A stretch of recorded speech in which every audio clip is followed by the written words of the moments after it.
మనలో చాలామందికి సొంత ఇల్లు ఒక పెద్ద కల. ఆ ఇంటికి మనకు నచ్చినట్టుగా ఓ చిన్న గది అదనంగా కట్టుకోవడమో, బాల్కనీని కొంచెం పొడిగించుకోవడమో మ్మ్. చేస్తుంటాం. అవును, సర్వసాధారణం. ఏళ్ల తరబడి ఎవరూ ఏమీ అనరు. కానీ అకస్మాత్తుగా ప్రభుత్వం ఒక కొత్త రూల్ తెచ్చింది. ఇది ఇలాంటి చిన్న చిన్న మార్పులు చేసుకున్న వాళ్ళందరికీ ప్రభుత్వం ఇస్తున్న చివరి అవకాశమా? లేక వాళ్లను ఇబ్బంది పెట్టేందుకు పన్నిన ఒక పెద్ద ఉచ్చా? మ్మ్. ఈరోజు మనం ఆంధ్రప్రదేశ్ ప్రభుత్వం తీసుకువచ్చిన కొత్త భవన క్రమబద్ధీకరణ పథకం 2025 లేదా బీపీఎస్ 2025లోని లోతుపాతులను విడమరిచి చూద్దాం. మన చేతిలో ఉన్న ఆధారం పట్టణాభివృద్ధి శాఖ జారీ చేసిన జీఓఎంఎస్ నంబర్ 225. అవును. అసలు ఈ కొత్త పథకం కథేంటి? దీనివల్ల ఎవరికి లాభం, ఎవరికి నష్టం? ప్రభుత్వం ఇంత సడన్గా ఇంత కఠినమైన నిర్ణయం ఎందుకు తీసుకుంది? మొదలు పెడదామా? తప్పకుండా. మొదటగా ఇది ఎందుకొచ్చిందో అర్థం చేసుకోవాలి. ఇక్కడ ఆసక్తికరమైన విషయమేంటంటే ఇది పూర్తిగా కొత్త ఆలోచన కాదు. ఓ అలాగా. అంటే ఇష్టముంటే కట్టుకోండి లేకపోతే లేదు అన్నట్టా? కరెక్ట్, సరిగ్గా అదే. దానివల్ల చాలామంది దాన్ని పెద్దగా పట్టించుకోలేదు. ఎవరూ చూస్తున్నారులే అనే ధోరణితో చాలా భవన యజమానులు దరఖాస్తు చేసుకోలేదు. అంటే పాత పథకం ఒక రకంగా ఫెయిల్ అయిందన్నమాట. పూర్తిగా. ఫలితంగా పట్టణాల్లో అక్రమ నిర్మాణాలు అలాగే పేరుకుపోయాయి. ఆ పథకం అనుకున్నంత ఫలితాన్ని ఇవ్వలేదు. ఈ సమస్య ఎంత పెద్దదో చెప్పడానికి మన దగ్గర ఏమైనా లెక్కలున్నాయా? రాష్ట్రవ్యాప్తంగా ఇలాంటి నిర్మాణాలు ఎన్ని ఉండొచ్చు? ఉన్నాయి. ఈ కొత్త ఉత్తర్వులోనే ఆ సంఖ్యను స్పష్టంగా చెప్పారు. ప్రభుత్వ లెక్కల ప్రకారమే ఆగస్టు 31, 2025 నాటికి వాళ్ల యూసీఐఎంఎస్ అనే పోర్టల్లో ఉంది. అందులో దాదాపు 59,000 అక్రమ నిర్మాణాలు నమోదయ్యాయి. ఇది కేవలం వాళ్ల దృష్టికి వచ్చినవి మాత్రమే. 59,000? అది చాలా పెద్ద సంఖ్య. ఉన్నదానికంటే అదనంగా కట్టినవి. డీవియేషన్స్ అంటారు కదా? అవును, డీవియేషన్స్. మరో 10,000 నిర్మాణాలు అనుమతి లేకుండానే అదనపు అంతస్తులు వేసినవి. ఈ అంకెలు చూశాకే ప్రభుత్వానికి సమస్య తీవ్రత అర్థమైంది. అయితే ఆగండి. అంటే ప్రభుత్వం సొంతంగా ఈ నిర్ణయం తీసుకోలేదన్నమాట. ఈ సమస్యను పరిష్కరించమని ప్రభుత్వంపై ఎక్కడినుంచైనా ఒత్తిడి వచ్చిందా? ఖచ్చితంగా వచ్చింది. ఇదే ఇక్కడ కీలకమైన పాయింట్. నిర్మాణ రంగంలో పెద్ద పెద్ద డెవలపర్ల సంఘాలైన సిఆర్డీఏఐ, ఎన్ఏఆర్డీసీఓ లాంటివాళ్లు, ఓకే, అలాగే విజయవాడ మున్సిపల్ కార్పొరేషన్ వంటి నగరపాలక సంస్థలు ప్రభుత్వానికి చాలాసార్లు విజ్ఞప్తి చేశాయి. వాళ్ల వాదన చాలా సింపుల్. ఏంటది? ఈ అక్రమ నిర్మాణాల వల్ల ప్రభుత్వానికి రావాల్సిన ఆదాయం రావట్లేదు, నగరాలు అస్తవ్యస్తంగా తయారవుతున్నాయి, ప్రణాళికాబద్ధమైన అభివృద్ధికి అడ్డంకిగా మారుతున్నాయి అని వాళ్లు ప్రభుత్వానికి వివరించారు. అని ఈ పథకం రాలేదు. ఇది చాలా ఆసక్తికరమైన పాయింట్. సరే, ఇప్పుడు ప్రభుత్వం దీని ద్వారా ఏం సాధించాలనుకుంటోంది? ప్రధానంగా 3 లక్ష్యాలు కనిపిస్తున్నాయి. 1, ఇప్పటివరకు జరిగిన తప్పులన్నింటికీ ఒకేసారి ఫుల్ స్టాప్ పెట్టడం. రైట్. అంటే ఆగస్టు 31, 2025 వరకు కట్టిన అక్రమ నిర్మాణాలన్నింటినీ ఒకే దెబ్బతో క్రమబద్ధీకరించే అవకాశమివ్వడం. 2, దీని ద్వారా ప్రభుత్వానికి వచ్చే ఆదాయ నష్టాన్ని ఆపడం. 3, నగరాల్లో మౌలిక సదుపాయాలు, పర్యావరణ భద్రతను కాపాడటం. అందుకే ఈసారి దీన్ని స్వచ్ఛందంగా కాకుండా తప్పనిసరి చేశారు. ఓకే, ఈ పథకం ఎవరికి వర్తిస్తుందో స్పష్టమైంది. ఇప్పుడు నా ఇల్లు ఈ కేటగిరీలోకొస్తుందని తెలిస్తే నేనేం చేయాలి? అసలు ఈ ప్రాసెస్ ఎలా మొదలవుతుంది? ముందుగా ఏ తేదీలోపు కట్టిన భవనాలకు ఇది వర్తిస్తుంది? ఇది చాలా ముఖ్యమైన ప్రశ్న. ప్రభుత్వం ఒక స్పష్టమైన కటాఫ్ తేదీని నిర్ణయించింది. జనవరి 1, 1985 తర్వాత మరియు ఆగస్టు 31, 2025 లోపు. 2025. అవును, ఈ మధ్యకాలంలో నిర్మించిన భవనాలకు మాత్రమే ఈ పథకం వర్తిస్తోంది. ఈ చివరి తేదీ ఆగస్టు 31, 2025. చాలా కీలకం. దాని తర్వాత ఒక్క ఇటుక అదనంగా పెట్టినా అది ఈ పథకం కిందకు రాదు. మరి ప్రాంతాల సంగతేంటి? పల్లెటూళ్లలోని ఇళ్లక్కూడా ఇది వర్తిస్తుందా? లేదు, ఇది ప్రధానంగా పట్టణ ప్రాంతాల కోసం తెచ్చిన పథకం. రాష్ట్రంలోని అన్ని మునిసిపల్ కార్పొరేషన్లు, మునిసిపాలిటీలు, నగర పంచాయతీలకు వర్తిస్తోంది. వీటితో పాటు పట్టణాభివృద్ధి సంస్థలైన యూడీఏల పరిధిలోకి వచ్చే గ్రామ పంచాయతీలకు కూడా వర్తిస్తోంది. ఉదాహరణకు విశాఖపట్నం చుట్టుపక్కలుండే వీఎంఆర్డీఏ పరిధిలోని గ్రామాలు, లేదా తిరుపతి చుట్టూ ఉన్న టీయుడా పరిధిలోని గ్రామాలు అన్నమాట. సరిగ్గా చెప్పారు. ఆ ఉత్తర్వులో ఏపీసీఆర్డీఏ, వీఎంఆర్డీఏ, ఆయాల అని చాలా పేర్లున్నాయి. సామాన్యుడికి అర్థమయ్యేలా చెప్పాలంటే సిటీకి దగ్గరలో ఉండి వేగంగా అభివృద్ధి చెందుతున్న గ్రామాలకు కూడా ఇది వర్తిస్తుందంతేనా? ఖచ్చితంగా. మీరు చెప్పింది 100కి 100 పాళ్లు నిజం. అయితే ఇక్కడ ఒకే ఒక్క మినహాయింపుంది. ఏంటది? ఏపీసీఆర్డీఏ పరిధిలోని రాజధాని నగర ప్రాంతం అంటే అమరావతి కోర్ క్యాపిటల్ ఏరియాలో ఉన్న భవనాలకు మాత్రం ఈ పథకం వర్తించదు. దానికి ప్రత్యేక నిబంధనలు ఉంటాయి. అలాగే మనం అక్రమ నిర్మాణం అంటున్నాం. ఈ జీవో ప్రకారం దాని నిర్వచనమేంటి? దేన్ని అక్రమ నిర్మాణం అంటారు? చాలా స్పష్టంగా 2 రకాలుగా చెప్పారు. మొదటిది అసలు ఏ అధికారి నుండి ఎలాంటి పర్మిషన్ లేకుండా సొంతంగా కట్టేసుకున్న భవనం. ఓకే. రెండవది పర్మిషన్ తీసుకున్నప్పటికీ ఇచ్చిన ప్లాన్ను ఉల్లంఘించి అదనంగా గదులు, బాల్కనీలు లేదా ఏకంగా ఒక ఫ్లోర్ కట్టేయడం. ఈ 2 అక్రమ నిర్మాణం కిందకే వస్తాయి. సరే, నా ఇల్లు ఈ కేటగిరీలోకి వస్తుందని నాకర్థమైంది. ఇప్పుడే నేనేం చేయాలి? ఆఫీసులు చుట్టూ తిరగాలా? అక్కడే ప్రభుత్వం ఈసారి పెద్ద మార్పు తెచ్చింది. ఆఫీసుల చుట్టూ తిరిగే పనే లేదు. మొత్తం ప్రక్రియ ఆన్లైన్లోనే జరుగుతోంది. ఓ, అంతా ఆన్లైనేనా? అవును. www.bps.ap.gov.in అనే వెబ్సైట్ ద్వారా మాత్రమే దరఖాస్తు చేసుకోవాలి. ఇది తప్పనిసరి. గడువు ఎప్పటి వరకు ఉంది? ఒకవేళ ఎవరైనా గడువులోగా దరఖాస్తు చేసుకోకపోతే ఏమవుతుంది? ఏం కాదులే అని లైట్ తీసుకుంటే వచ్చే నష్టాలేంటి? గడువు నోటిఫికేషన్ ఇచ్చిన తేదీ నుండి 120 రోజులు, అంటే సుమారు 4 నెలలు.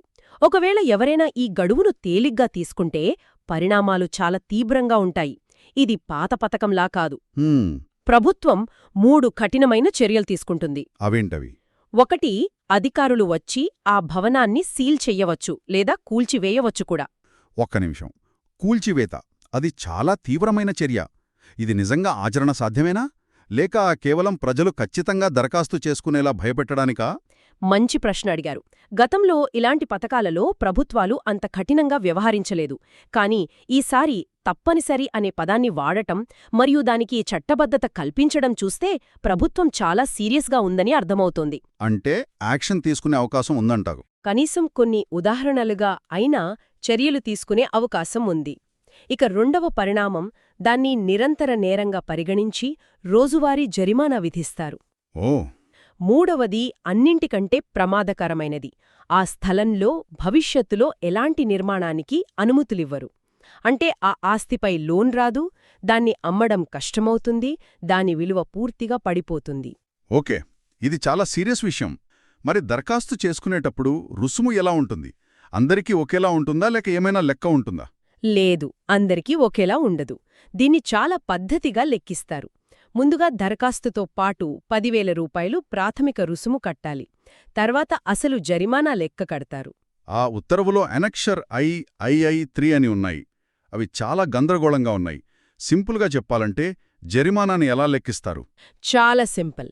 ప్రభుత్వం ఒక పట్టిక ఇచ్చింది. అందులో మీ భవనం ఎంత పెద్దది, అది నివాసమా లేక దుకాణమా అనే దాన్ని బట్టి ఒక ప్రాథమిక రుసుము ఉంటుంది. సరే. ఆ తర్వాత అస్సలు మ్యాటర్ మొదలవుతుంది. మీ ఏరియాలో భూమి విలువను బట్టి ఆ రుసుము పెరుగుతుంది లేదా తగ్గుతుంది.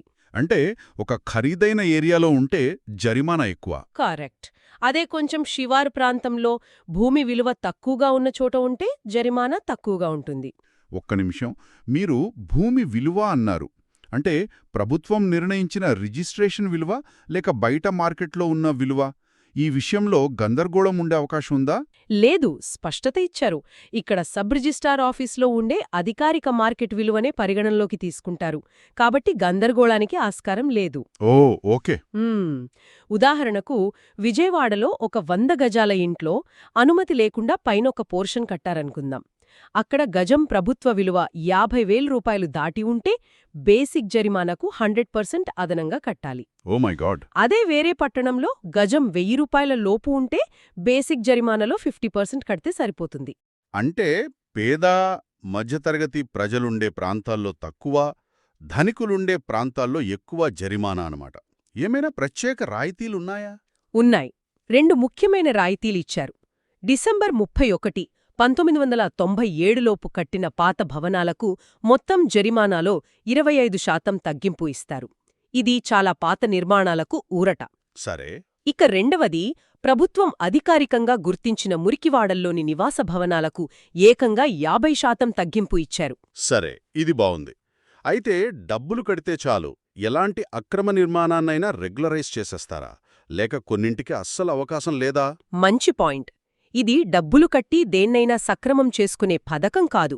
ప్రజా భద్రత, ప్రజా ప్రయోజనాలకు భంగం కలిగించే నిర్మాణాలను ఎట్టి పరిస్థితిలోనూ క్రమబద్ధీకరించరు. ఓకే. దీనిపై చాలా స్పష్టమైన జాబితా ఇచ్చారు. ఉదాహరణకు? ప్రభుత్వ భూములు, చెరువులు, కాలువలను ఆక్రమించి కట్టిన నిర్మాణాలను క్రమబద్ధీకరించరు. అలాగే కోర్టు కేసుల్లో ఉన్న స్థలాలు, రోడ్ల వెడల్పు కోసం కేటాయించిన స్థలాల్లోని నిర్మాణాలు. పార్కులు, ప్లేగ్రౌండ్లు. అవును, పార్కులు, ప్లేగ్రౌండ్ల కోసం వదిలిన స్థలాల్లో కట్టిన వాటికి కూడా మినహాయింపు లేదు. ఈ జాబితాలో పార్కింగ్ స్థలాల గురించి కూడా ప్రత్యేకంగా చెప్పినట్టున్నారు. అది ఎందుకంత ముఖ్యం? అవును, ప్లాన్లో పార్కింగ్ కోసం కేటాయించిన స్థలంలో గదులు లేదా దుకాణాలు కడితే వాటిని అస్సలు క్రమబద్ధీకరించరు. ఎందుకు? ఎందుకంటే నగరాల్లో ట్రాఫిక్ సమస్యకు ఇది ఒక ప్రధాన కారణం.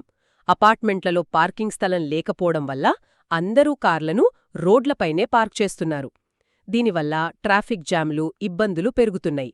అందుకే ప్రభుత్వం ఈ విషయంలో చాలా కఠినంగా ఉంది. నిజమే.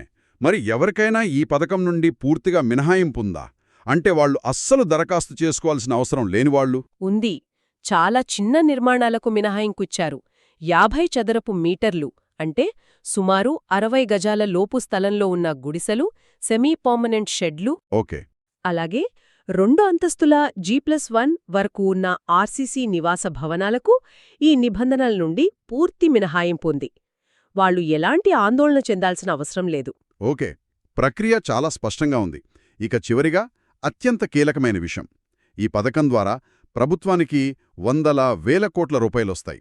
ఈ డబ్బుని ప్రభుత్వం ఎలా ఉపయోగించబోతోంది? ఇది మళ్లీ ప్రభుత్వ ఖజానాలో కలిసిపోయి దేనికి ఖర్చు పెట్టారో తెలియకుండా పోతుందా? ఇది చాలామందిలో ఉండే సందేహమే.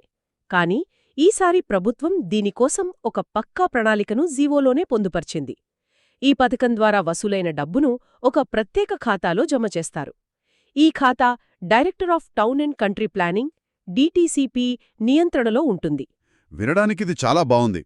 కానీ ఇలాంటి పథకాల్లో వచ్చిన డబ్బు వేరే వాటికి మళ్లించిన సందర్భాలు మనం గతంలో చూశాం. ఈ నిధులు నిజంగా చెప్పిన పనులకే ఖర్చవుతాయని నిర్ధారించుకోవడానికి ఎలాంటి పర్యవేక్షణ వ్యవస్థ ఉంది? మీరు చెప్పింది వాస్తవం. అందుకే ఈసారి నిధుల వినియోగంపై పూర్తి పారదర్శకత ఉండేలా నియమాలు పెట్టారు. ఈ డబ్బును కేవలం పట్టణ మౌలిక సదుపాయాల మెరుగుదలకు మాత్రమే వాడాలి. సరే. అంతేకాదు, ఆ డబ్బును ఎలా పంచాలో కూడా స్పష్టంగా చెప్పారు. ఉదాహరణకు విజయవాడ కార్పొరేషన్ పరిధిలో 100 కోట్లు వసూలైతే అందులో 70 కోట్లు నేరుగా విజయవాడ కార్పొరేషన్కే వెళ్తాయి. ఓ, 70% నేరుగా ఆ లోకల్ బాడీకే వెళ్తుందన్నమాట. అవును. మిగిలిన 30 కోట్లు రాష్ట్ర స్థాయిలో పట్టణ ప్రణాళిక పనుల కోసం DTCP ఖాతాలో ఉంటాయి. ఓకే. మీరు చాలా పర్సెంటేజీలు చెప్పారు. సామాన్యుడికి అర్థమయ్యేలా చెప్పాలంటే ఈ డబ్బుతో వాళ్ల ఏరియాలో రోడ్లు బాగుపడతాయా లేదా? ఖచ్చితంగా బాగుపడతాయి. ఏ పనులకు ప్రాధాన్యత ఇవ్వాలో కూడా ఈ ఉత్తర్వులో చెప్పారు. ముఖ్యమంత్రి హామీలు, అన్న క్యాంటీన్లు, మురుగునీటి శుద్ధి ప్లాంట్లు, డ్రైనేజీ వ్యవస్థ మెరుగుపరచడం. కొత్త మాస్టర్ ప్లాన్, రోడ్లు వెయ్యడం, చెరువుల సుండలీకరణ వంటి పనులకు ఈ నిధులను ప్రాధాన్యతా క్రమంలో ఖర్చు చేస్తారు. అంటే ప్రజలు కట్టిన డబ్బు వాళ్ల కళ్ల ముందే వాళ్ల ఏరియా అభివృద్ధికి ఉపయోగపడుతుంది. కాబట్టి మొత్తం ఇది చూస్తే ఇదొక రకంగా నగరాల ముఖచిత్రాన్ని మార్చే ప్రయత్నంలా కనిపిస్తుంది. అవును. పాత తప్పులను సరిదిద్ది భవిష్యత్తులో నగరాలను ప్రణాళికాబద్ధంగా తీర్చిదిద్దడానికి ఈ నిధులను వాడతారన్నమాట? అవును. క్లుప్తంగా చెప్పాలంటే BPS 2025 అనేది ఒక తప్పనిసరి పథకం. ఇది అక్రమ నిర్మాణ యజమానులకు ఇచ్చిన చివరి అవకాశం. దీన్ని సద్వినియోగం చేసుకోకపోతే తీవ్రమైన నష్టాలు తప్పవు. అదే సమయంలో దీని ద్వారా వచ్చే ఆదాయాన్ని నేరుగా పట్టణాల అభివృద్ధికి కేటాయించడం అనేది ఇందులో ఉన్న అతిపెద్ద సానుకూల అంశం. ఈ మొత్తం చర్చ తర్వాత నాకొక ఆలోచన వస్తోంది. ఈ ఉత్తర్వులో ఒక చిన్న పాయింట్ ఉంది. ఒకవేళ యజమాని దరఖాస్తు చేసుకోకపోతే ఆ అక్రమ నిర్మాణానికి బాధ్యుడైన అసలు బిల్డర్ లేదా డెవలపర్ను బ్లాక్ లిస్టు చేయవచ్చని పేర్కొన్నారు. అవును, ఉంది. దీన్ని లోతుగా ఆలోచిస్తే ఈ పథకం కేవలం ప్రస్తుత యజమానుల తప్పులను సరిదిద్దడమే కాకుండా భవిష్యత్తులో ఇలాంటి తప్పులు జరగకుండా నిర్మాణ రంగంలో జవాబుదారీతనాన్ని పెంచడానికి ప్రయత్నిస్తోందా? అక్రమ నిర్మాణాలకు అసలు కారకులైన బిల్డర్లను బ్లాక్లిస్ట్ చేయడమనేది భవిష్యత్తులో ఇలాంటి ఉల్లంఘనలను నిజంగా అరికట్టగలదా? ఇది ఒక పెద్ద